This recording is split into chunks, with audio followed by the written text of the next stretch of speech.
strike into the crowd.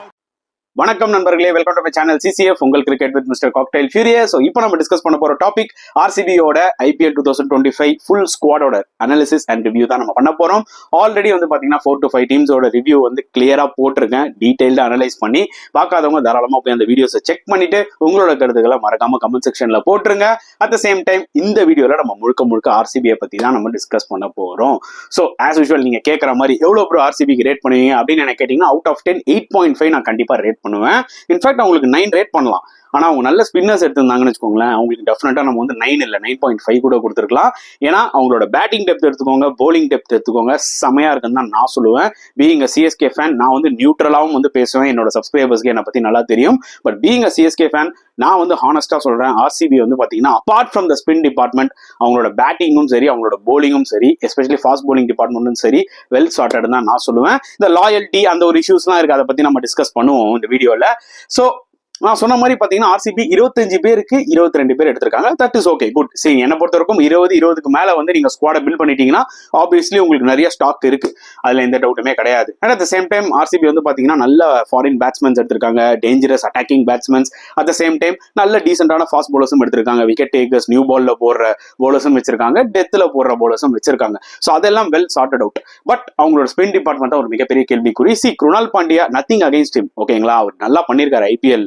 But நீங்க அடுத்த ஒரு ஆப்ஷன் ஸ்வப்னில் சிங்கும் நீங்க லெஃப்ட் ஆர்ம் ஸ்பின்னர் எடுத்திருக்கீங்க. எஸ், ஸ்வப்னில் சிங் வந்து பாத்தீங்கன்னா இந்த 2024 எடிஷன்ல ஆக்சுவலா டீசென்டா பண்ணிருக்காரு ஆர்சிபிக்கு, புரியுதா உங்களுக்கு? சோ நீங்க அவரை எடுத்துட்டு வேற ஒரு ஸ்பின்னர் கூட ட்ரை பண்ணிருக்கலாம். சோ சின்னசாமி ஸ்டேடியம் மாதிரி ஒரு கிரவுண்ட்ல எந்த ஸ்பின்னர் வந்து உங்களுக்கு சூப்பரா பெர்ஃபார்ம் பண்ணிருக்கா? யுஸ்வேந்திர சாகல், அவருக்கே உங்க போயிருக்கலாமே, ஏன்னா உங்ககிட்ட அவ்வளவு அமௌண்ட் இருந்துச்சு. இல்லனா you could have gone for an off spinner. நீங்க ரவிச்சந்திரன் அஸ்வின் கூட வந்து பாத்தீங்கன்னா 10 கோடிக்கு மேல கொடுத்து எடுத்திருக்கலாம். ஏன் ஒரு வாஷிங்டன் சுந்தர் ஜஸ்ட் 3.5 crores தான் போனாரு, அவரை வந்து நீங்க எடுத்திருக்கலாம். ஏன்னா அந்த ஆஃப் ஸ்பின்னர்ஸ் வந்து பாத்தீங்கன்னா ரொம்ப ரேரிட்டி. உங்ககிட்ட அமௌண்ட் இருக்குன்னும் போது இந்த பிளேஸ்லாம் நீங்க தட்டி தூக்கி இருக்கலாம்ன்றதா என்னோட ஒரு பாயிண்ட் ஆஃப் வியூ. பட் அவங்க வந்து பாத்தீங்கன்னா they were so adamant 2 left arm spinner தான் எடுத்திருக்காங்க. எஸ், சுயாஷ் சர்மா இருக்காரு, நான் ஒண்ணே சொல்றேங்க, Suyash Sharma is a great talent. Unfortunately கொல்கட்டால வந்து பாத்தீங்கன்னா அவரால் பெருசா அந்த 11ல உடச்சிக்கிட்டு உள்ள போக முடியல. ஏன்னா அந்த பக்கம் சுனில் நாராயண், வருண் சக்கரவர்த்தி, இவங்க 2 பேரை உடச்சிட்டு நீங்க எப்படி வந்து 3வது ஸ்பின்னரா போய் விளையாட முடியும்? 3 ஸ்பின்னர் வச்சு விளையாடுறது வந்து பாத்தீங்கன்னா அன்லஸ் அந்த ஒரு விக்கெட் வந்து பாத்தீங்கன்னா ரேங்க் டர்னரா இருந்தா மட்டும்தான் நீங்க T20ல 3 ஸ்பின்னர் வச்சு விளையாட முடியும். சோ அந்த வகையில பாத்தீங்கன்னா சுயாஷ் சர்மா அவரோட ஃபுல் பொட்டன்ஷியல் வந்து பாத்தீங்கன்னா KKR கிட்ட காமிக்க முடியல. ஃபர்ஸ்ட் எடிஷன்ல ஓரளவுக்கு அவருக்கு ஆப்பர்ச்சுனிட்டி கிடைச்சது, நல்லா பெர்ஃபார்ம் பண்ணாரு. பட் ஆப்வியஸ்லி இந்த ஹோம் கண்டிஷன்ஸ்ல பெங்களூர்ல அவருக்கு சேலஞ்சஸ் இருக்கும். But overall Suyash Sharma will be so effective. அவருக்கு கன்சிஸ்டன்ட் ஆப்பர்ச்சுனிட்டி கிடைச்சதுன்னா சூப்பரா இருக்கும். சுயாஷ் சர்மா மட்டும் கிளிக் ஆயிட்டாருன்னு வச்சுக்கோங்க ஆர்சிபிக்கு, அப்புறம் அவங்க ஸ்பின் டிபார்ட்மெண்ட்டை பத்தி கவலைப்பட தேவையில்லைன்றதா என்னோட ஒரு point of view. But on the whole பேப்பர்ல பார்க்கும்போது அவங்களுக்கு ஒரு மேஜர் மைனஸ் என்னன்னு பாத்தீங்கன்னா ஒரு குவாலிட்டி ஸ்பின்னர் இல்ல அப்படின்றதான், ஒரு இந்தியன் ஸ்பின்னர் இல்லைன்றதான் தெரிய வருது. But they have talent. Krunal Pandya and Suyash Sharma 2 பேருமே டேண்டமா கூட ஒர்க் ஆகலாம், அதெல்லாம் நம்ம பொறுத்து இருந்து தான் பார்க்கணும். அப்பார்ட் ஃப்ரம் தட் நம்ம பிளஸ் எல்லாம் நிறைய சொல்லுவோம், அது வந்து நம்ம டீட்டெயிலா டிஸ்கஸ் பண்ண போறோம். அப்பார்ட் ஃப்ரம் தட் அவங்களுக்கு இருக்கிற ஒரு இஷ்யூ என்னன்னு பாத்தீங்கன்னா, அது இஷ்யூன்னு சொல்றதா இல்ல இப்படி பண்ணிருக்காங்க நம்ம ஆர்சிபி அப்படின்னு சொல்றதா எனக்கு தெரியல. ஏன்னா அந்த லாயல்ட்டி, ஏன்னா சரி ஆர்சிபி பிளேயர்ஸ் எல்லாம் விட்டுருங்க, அந்த ஆர்சிபி அட்மின் இருக்காருல்ல, இந்த இன்ஸ்டால போஸ்ட் போடுறதா இருக்கட்டும், எல்லாம் இருக்கட்டும், அவர்லாம் வந்து அந்த லாயல்ட்டி பத்தி எல்லாம் பயங்கரமா பேசுவாங்க. ஸோ லாயல்ட்டி பத்தி பயங்கரமா பேசும்போது நீங்க வந்து முகமது சிராஜை கண்டிப்பா விட்டுருக்க கூடாது, வில் ஜாக்ஸ் RTMல விட்டுருக்க கூடாது. எனக்கு நல்லா புரியுது, ஃபில் சால்ட் மாதிரி ஒரு பிளேயரை எடுத்ததுக்கு அப்புறம் எதுக்கு வில் ஜாக்சன் யோசிச்சிருப்பாங்க, எனக்கு புரியுது. பட் அந்த ஒரு ப்ராசஸ் வந்து பாத்தீங்கன்னா அவங்க வந்து முன்னாடியே யோசிச்சிருக்கணும், வில் ஜாக்ஸை தான் நம்ம எடுக்கணும், ஃபில் சால்ட் வேணான்ற மாதிரி. பட் ஆனா அவங்க வந்து பாத்தீங்கன்னா வில் ஜாக்ஸ் இந்த வாட்டி விட்டுறணும்னு டிசைட் பண்ணிட்டாங்க. ஸோ அங்கேயே அந்த ஒரு லாயல்ட்டி போயிடுச்சு. ஏன்னா வில் ஜாக்ஸ்னாலதான் வந்து பாத்தீங்கன்னா அவங்க ஒரு 7 மேட்சஸ்க்கு அப்புறம் மேஜரா வின் பண்ண ஆரம்பிச்சாங்க. ஸ்வப்னில் சிங்கும் ஒரு ரீசனா இருந்தாரு, பட் வில் ஜாக்ஸும் ஒரு மேஜரான ஒரு ரீசன். GTOடலாம் 100 அடிச்சாரு, ரொம்ப இம்பார்ட்டன்டான ஒரு ஸ்டார்ட்லாம் கொடுத்துட்டு போனாரு. ஸோ அதனால அது ஒரு கண்டிப்பா ஒரு வருத்தம் இருக்கும் ஆர்சிபி ஃபேன்ஸுக்கு. இன்னொரு பெரிய விஷயம் முகமது சிராஜ். ஏன்னா முகமது சிராஜ் அந்த ஒரு ஃபயரா போட்டாரு, ஒரு லாஸ்ட் 2-3 மேட்சஸ்லாம் வந்து பாத்தீங்கன்னா செம்மையா போட்டாரு. ஸோ அதுவும் பாத்தீங்கன்னா கைண்ட் ஆஃப் ஒரு ஹர்ட் ஆகும் ஆக்சுவலா ஆர்சிபி ஃபேன்ஸுக்கு. அட் த சேம் டைம் ஒரு லோக்கல் பாய் நீங்க எடுக்கணும், தேவதர் படிகள் எடுத்து வச்சிருக்கீங்க. பட் எனக்கு தெரியாது அவர் 11ல விளையாட முடியுமா, ஃபிட் ஆவாரான்றதெல்லாம். பட் KL ராகுல் எடுக்க ஒரு அருமையான ஆப்பர்ச்சுனிட்டி கிடைச்சது ஆர்சிபிக்கு. ஜஸ்ட் 14 crores டெல்லி தட்டி தூக்கிட்டாங்க. இவங்க கிட்ட நிறைய அமௌண்ட் இருந்துச்சு, இவங்க நினைச்சிருந்தாங்கன்னா இன்னும் ஒரு எக்ஸ்ட்ரா ஒரு 2 கோடி கொடுத்து கூட இவங்க போயிருக்கலாம், KL ராகுல் எடுத்திருக்கலாம் அப்படின்றது என்னோட ஒரு பாயிண்ட் ஆஃப் வியூ. பட் ஆனா அவங்களோட டைனமிக்ஸ் வேற மாதிரி இருக்கு. அவங்க என்ன நினைச்சிருப்பாங்க, ஆர்சிபி என்கிட்ட ஆல்ரெடி விராட் கோலி இருக்காரு, ஓபன் பண்ண போறாரு, ஃபில் சால்ட் எடுத்துட்டு நான் இதுக்கு நம்பர் 3 நம்பர் 4 ஆடணும், நான் ஓப்பனிங் ஆட வச்சிருவேன். ஏன்னா பட்டிடர் இருக்காரு, லிவிங்ஸ்டன் இருக்காரு. சோ என்ன ஆச்சுன்னா அந்த மார்க்யூ லிஸ்ட்லயே ஆர்சிபி வந்து மேஜரா அந்த ஃபில் சால்ட் லிவிங்ஸ்டனை தூக்கிட்டாங்க. ஸோ அது எடுத்தோடனே அவங்களுக்கு என்ன தோணுச்சுன்னா, அவங்க என்ன பண்ணிருப்பாங்கன்னா, இவங்க ட்ரை பண்ணலாம், கிடைச்சா எடுக்கலாம், இல்லைன்னா நம்ம வில் ஜாக்ஸ் ஆர்டிஎம்ல ரீடைன் பண்ணிக்கலாம், அண்ட் ஏதாவது ஒரு பிளேயரை ரீடைன் பண்ணிக்கலாம், அந்த மாதிரி நினைச்சிருப்பாங்க. ஆக்சுவலா அந்த வகையில் இவங்க 2 பேரும் கிடைச்சதுனால வந்து பாத்தீங்கன்னா வில் ஜாக்ஸ் அவங்க ஆர்டிஎம்ல விட்டு கொடுத்துருக்கலாம்ன்றது என்னோட ஒரு point of view. But still சிராஜை வந்து அவங்க எடுக்காதது எனக்கு ஒரு மிகப்பெரிய ஒரு கொஸ்டினபிளா இருந்துச்சு. ஏன்னா அந்த லாயல்ட்டி அதெல்லாம் வந்து அவங்க அட்மின் போடுறதெல்லாம் ஓகே, அப்ப வெறும் வாய் வார்த்தை தானப்பா, ரியாலிட்டியில இல்ல அப்படியே அதெல்லாம் போடுறீங்க அப்படின்றதான் என்னோட ஒரு கருத்து. மற்றபடி பாத்தீங்கன்னா நான் திருப்பி சொல்ற மாதிரி they have a very good team. Batting எடுத்துக்கிட்டீங்கன்னா வேற லெவல்ல இருக்கு, ஃபாஸ்ட் பவுலிங் எடுத்துக்கிட்டீங்கன்னா சூப்பரா இருக்கு. இந்த ஸ்பின் டிபார்ட்மெண்ட் மட்டும் தான் ஒரு மிகப்பெரிய இஷ்யூவா இருக்கு. அது ஒரு இஷ்யூன்னு சொல்றதை விட அங்கதான் வந்து லைட்டா ஒரு என்ன சொல்லுவோம், இங்கதாங்க கொஞ்சம் லைட்டா அவங்க சொதப்பிட்டாங்களோன்ற மாதிரி ஒரு ஃபீல் கொடுக்குது. பட் ஆனா பெர்ஃபார்மன்சஸ் பண்ணும்போது தான் தெரியும். ஸோ ஆஸ் யூஷுவல் நம்ம ஃபர்ஸ்ட் ஒரு ஓவரால் ஸ்குவாடை டிஸ்கஸ் பண்ணிடுவோம். அந்த 22 பேர் யார் யாரு, ஸோ அந்த batsman list, allrounder list, wicket keeper list wise நான் சொல்லுவேன் பாத்தீங்களா, அதை நம்ம டிஸ்கஸ் பண்ணிடுவோம். ஸோ முதல்ல batting wise obviously king Kohli, Rajat Patidar, Devdutt Padikkal and Swastik Chikara. Actually இது உத்தரப்பிரதேஷ் பிளேயருங்க, நல்ல டேலண்டான பிளேயர், 19 இயர்ஸ் தான், நல்ல ஒரு டேலண்ட் இருக்கு இந்த பையன். Tim David selection okay. Recent டைம்ஸ்ல ஒரு T20ல ரொம்ப ஸ்ட்ரகிளா இருக்காரு, பிளேயிங் ஃபார் ஆஸ்திரேலியாவா இருக்கட்டும், IPL மும்பை இந்தியன்ஸ்கா இருக்கட்டும், ஒரு லாஸ்ட் 2 இயர்ஸாவே ரொம்ப ஸ்ட்ரகிளா இருக்காரு. பார்க்கலாம், இதுவும் வந்து ஒரு டீசென்டான ஒரு பிக் தான், நான் இல்லைன்னு சொல்ல மாட்டேன். ஆல்ரவுண்டர்ஸ்ல obviously Krunal Pandya is a good pick, Liam Livingstone fantastic pick, Manoj Pande actually இவர் லாஸ்ட் டைமே இருந்தாரு, இவரை ஏன் RCB யூஸ் பண்ணலன்னு எனக்கு தெரியல. ஏன்னா such a dangerous left hander batsman அவரு, கர்நாடகாக்கெல்லாம் செமையா விளையாடி இருக்காரு. இந்த முறை அட்லீஸ்ட் ஒரு வாய்ப்புகள் கிடைக்கும்ன்றதை நான் நம்புறேன். அடுத்தது ஜேக்கப் பெத்தல். எனக்கு ஜேக்கப் பெத்தலோட செலக்ஷன் ரொம்ப பிடிச்சிருக்கு, ஏன்னா is one of my favourite player. அடுத்த ஹியூஜ் ஸ்டார் ஃபார் இங்கிலாந்து, அதுல எந்த டவுட்டுமே கிடையவே கிடையாது. ஸோ ஒரு யங்ஸ்டர் ஜேக்கப் பெத்தல் மாதிரி டீம் எடுத்து வச்சது வந்து பாத்தீங்கன்னா RCB இந்த இடத்துல கொஞ்சம் ஸ்மார்ட்டா விளையாடி இருக்காங்கன்னு நான் நினைக்கிறேன். ரொமாரியா ஷெப்பர்ட் என்னைக்குமே வெஸ்ட் இண்டீஸ் ஆல்ரவுண்டர்ஸ் உங்களுக்கு யூஸ்ஃபுல்லா இருப்பாங்க. ஏன்னா ரொமாரியா ஷெப்பர்ட்லாம் ஒரு ஹார்ட் ஹீட்டர்.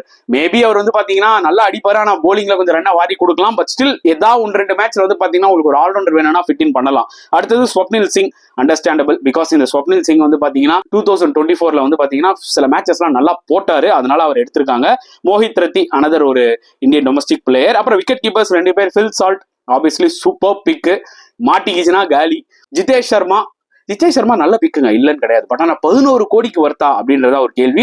அந்த 11 கோடிக்கு நான் வர்த்துதான்றத ஜிதேஷ் சர்மா கண்டிப்பா பெர்ஃபார்மன்ஸ்ல காமிக்கணும். ஹோப்ஃபுல்லி RCB ஜிதேஷ் சர்மாவை ஃபுல் 14 கேம்ஸ் விளையாடுவாங்கன்னு நினைக்கிறேன். அண்ட் போலிங் வந்துட்டோம்னா Josh Hazlewood very good pick, Bhuvneshwar Kumar fantastic pick, Lungi Ngidi. So obviously அவர் CSKக்கு விளையாடி இருக்காரு, ரீசெண்டா பண்ணிருக்காரு. So not a bad pick. Rasikh Dar Salam last time வந்து பாத்தீங்கன்னா டெல்லிக்கு குரூஷலான சில போலிங் ஸ்பெல்ஸ் எல்லாம் ஆக்சுவலா போட்டாரு அவரு. இந்த டெத்ல அவரோட ஸ்லோவர் பால்ஸ் எல்லாம் ரொம்பவே எஃபெக்டிவா இருந்தது. ஸோ இதுவும் நல்ல செலக்ஷன் நான் சொல்லுவேன். Suyash Sharma great talent. So பொறுத்து வந்து பார்க்கும் எப்படி அவருக்கு ஆப்பர்ச்சுனிட்டி கிடைச்சா பெர்ஃபார்ம் பண்ணுவாருன்னு. யாஸ் தயால் ஆல்ரெடி அவங்க ரிட்டைன் பண்ணிட்டாங்க, லாஸ்ட் இயர் ஓட ஸ்டார் அவர் actually. And Nuwan Thushara is a very good addition to the Bangalore team, because அவர்னால அந்த ஸ்லிங்கி ஆக்ஷன்ல யாக்கர்ஸ் போட முடியும், நியூ பால்லையும் போட முடியும். சோ ஒரு ஜெனுவன் விக்கெட் டேக்கர் இன் T20 கேம். சோ அதனால இதுவும் நல்ல செலக்ஷன். அடுத்தது வந்து ஒரு Indian domestic player Abhinandan Singh அப்படின்னு சொல்லி எடுத்திருக்காங்க. சோ நான் சொல்றேன் பாத்தீங்களா, இவங்களோட ஓவரால் ஸ்குவாட் பார்க்கும்போது நல்லா தான் இருக்கு. ஸ்பின் தான் நம்ம ஒரு விஷயம் சொல்ல வரோம். அதுவும் நான் என்ன ஒரு கிரெடிட் RCB கொடுக்குறேன்னா, Suyash Sharma is a good pick. ஏன்னா ஒரு நல்ல leg spinner, is having an experience. KKR மாதிரி ஒரு டக் அவுட்ல இருந்திருக்காரு. சோ அதனால அவருக்கு சில விஷயங்கள்லாம் கத்து இருந்திருப்பாரு. சோ அவரை வந்து கன்சிஸ்டன்டா யூஸ் பண்ணுவாங்களா RCB, அதுதான் என்னோட ஒரு பாயிண்ட் ஆஃப் வியூ. புரியுதா உங்களுக்கு? சம்டைம்ஸ் அவர் 1-2 மேட்ச் அடி வாங்கலாம். பட் சுயாஷ் சர்மா மாதிரி போலர்லாம் வந்து பாத்தீங்கன்னா ஒரு சேப்பாக் கண்டிஷன்ஸ்ல, ஒரு லக்னோ கண்டிஷன்ஸ்ல, ஒரு முல்லான்பூரா இருக்கட்டும், இந்த மாதிரி கண்டிஷன்ஸ்ல he might be little effective. Even in Wankhede கூட, அந்த வேங்கடேல அந்த பவுன்ஸ் இருக்கும். ஸோ டர்ன் அண்ட் பவுன்ஸ் கண்டிப்பா இவர் எஃபெக்டிவா இருப்பாரு. நான் இதுதாங்க சொல்ல வரேன். RCB அவங்க கிட்ட இருக்கிற இந்த நார்மலான ஸ்பின் ஸ்டாக்ஸை கரெக்டா யூஸ் பண்ணாங்கன்னா கம்ப்ளீட்டா செமையா பெர்ஃபார்ம் பண்ணுவாங்க என்டையர் டீம்ன்றது என்னோட ஒரு பாயிண்ட் ஆஃப் வியூ. சோ இப்போ வந்து பாத்தீங்கன்னா RCBயோட பிளேயிங் லெவனை பத்தி நம்ம டிஸ்கஸ் பண்ணுவோம். இதுக்காக தான் நிறைய பேர் காத்துட்டு இருப்பீங்க. So Virat Kohli and Phil Salt தான் ஆப்வியஸ்லி ஓபனர்ஸ். சோ செமையா இருக்கும் பார்க்கும்போது. எஸ், ஃபேப் டு பிளஸிஸ் வந்து டீசென்டான ஜாப் பண்ணியிருக்காரு RCBக்கு, CSKக்கும் செமையா பண்ணாரு. But Virat Kohli and Phil Salt செம காம்பினேஷனா இருக்குல்ல. ஏன்னா ஃபில் சால்ட் தான் லேட்டஸ்ட் ஹாட்டான ஒரு வெர்ஷன். அவரு மாட்டிக்கிச்சுன்னா வச்சு செஞ்சு விட்டுருவாரு. Scored lot of hundreds in T20 internationals. So இதுல என்ன தெரியுதுன்னா, அவர் வந்து நின்னாருன்னா சும்மா கேமியோஸ் மட்டும் இல்ல, he can also play a big innings. So இது seriously is a dangerous player, very good pick from RCB. Number 3 at this time hopefully I want to see Rajat படிட்டாருங்க. ஏன்னா spinners அவர் அடிப்பார் எல்லாமே okay. But last time middle ஆர்டர்ல பெருசா யாரும் இல்ல, அதனால ரஜத் படிட்டார ஸ்பின்னர் அடிக்கிறதுக்காக வச்சிருக்கோம்பான்னு சொன்னோம். பட் இந்த முறை வந்து பாத்தீங்கன்னா they have Livingstone, Krunal Pandya கூட நல்லா அடிப்பாரு. சோ அதனால பாத்தீங்கன்னா நம்பர் 3 ரஜத் படிட்டார விளையாடலாம், நம்பர் 4 லிவிங்ஸ்டன் விளையாடலாம். And at same time number 5 definitely I will play Jitesh Sharma. ஏன்னா ஜிதேஷ் சர்மா எனக்கு என்ன ஃபீல் ஆகுதுன்னா, பஞ்சாப்ல ரொம்ப லோவர் ஆர்டர்ல இறங்குவாரு. ஒரு 15 பால்ஸ் 20 பால்ஸ்க்கு மேல அவர் விளையாடி நான் பார்த்ததே கிடையாது IPL. So I think is having a good talent. நீ 11 கோடி கொடுத்து எடுத்துட்டு அவரோட ஃபுல் பொட்டன்ஷியலை யூஸ் பண்ண. ஸோ நம்பர் 5ல ஜிதேஷ் சர்மா ஃபிட் பண்ணா நல்லா இருக்கும்ன்றது என்னோட ஒரு பாயிண்ட் ஆஃப் வியூ. நம்பர் 6ல வந்து பாத்தீங்கன்னா டெஃபினெட்லி குணால் பாண்டியா பக்காவா அந்த ஒரு ஸ்பின் ஆல்ரவுண்டர் ஃபிட் ஆயிடுவாரு. நம்பர் 7ல ரசிக் தர், அவரும் வந்து பாத்தீங்கன்னா அந்த ஃபாஸ்ட் பவுலிங் ஆல்ரவுண்டர்ல அவரும் ஃபிட் ஆயிடுவாரு. அண்ட் நம்பர் 8ல போலர் ஸ்டார்ட் ஆவாங்க புவனேஸ்வர் குமார். நம்பர் 9ல வந்து ஜோஸ் ஹேசல்வுட். நம்பர் 10ல வந்து பாத்தீங்கன்னா யாஸ் தயால். தென் 11 you can play Nuwan Dushara. புரியுதா உங்களுக்கு? ஸோ இதுல இருந்து ஒரு பிளேயரை வந்து பாத்தீங்கன்னா நீங்க இம்பாக்ட் பிளேயரா மனோஜ் பேண்டேக் இந்த முறையாவது அட்லீஸ்ட் ஆர்சிபி யூஸ் பண்ணுவாங்களான்னு பார்ப்போம். Such a hard hitter left hander, dangerous player. Domestic T20s எல்லாம் பாத்தீங்கன்னா வேற லெவல் விளையாடி இருக்காரு கர்நாடகா லீக்ல எல்லாம். ஸோ ஹோப்ஃபுல்லி இந்த முறையாவது அவர் யூஸ் பண்ணுவாங்கன்னு நினைக்கிறேன். ஆக்சுவலி ஆர்சிபி பார்க்கலாம் பொறுத்து இருந்து. ஸோ இதான் என்னோட ஒரு playing 11 guys plus impact player. So உங்களோட கருத்துக்கள் என்ன? நீங்க என்ன நினைக்கிறீங்க? ஆர்சிபி வந்து பாத்தீங்கன்னா டீம் நல்லா பில்ட் பண்ணிருக்காங்களா? உங்களுக்கும் சில கருத்துக்கள் இருக்கும்ல, ஏன்னா இது என்னோட ஒரு பாயிண்ட் ஆஃப் வியூ. உங்களுக்கும் சில விஷயங்கள் இருக்கும், இவர் எடுத்திருக்கலாம் இவர் எடுத்திருக்க வேணாம் அப்படின்ற மாதிரி சில விஷயங்கள்லாம் இருக்கும். ஸோ அது எல்லாமே நீங்க மறக்காம கமெண்ட் செக்ஷன்ல போட்டுருங்க. அட் சேம் டைம் இந்த வீடியோ பிடிச்சிருந்தா லைக் பண்ணுங்க, ஷேர் பண்ணுங்க, முடிஞ்சா சப்ஸ்கிரைப் பண்ணுங்க. ஸோ நெக்ஸ்ட் வீடியோல பார்க்கலாம் ஃப்ரெண்ட்ஸ். அன்டில் தென் பாய்.